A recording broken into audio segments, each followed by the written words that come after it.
আরে বন্ধু, তুই যে মাইটার পিছু পিছু ঘুরতেছিস, পটানোর চেষ্টা করতেছিস, ও তুই জীবনে পটাতে পারবি নি।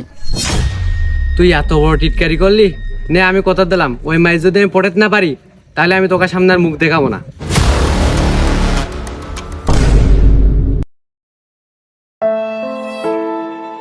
এ বন্ধু, এক মাস তো হয়েই গেল, তুই তো আমি সে মাইই পটাতে পারলি নি, তো তুই কি এবার আমাদের সামনে বা মানুষের সামনে মুখ দেখাতে পারবি কেন?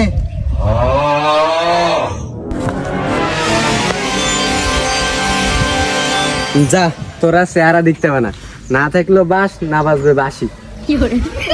আর তুই তো আবার দেখতে পাবিনি।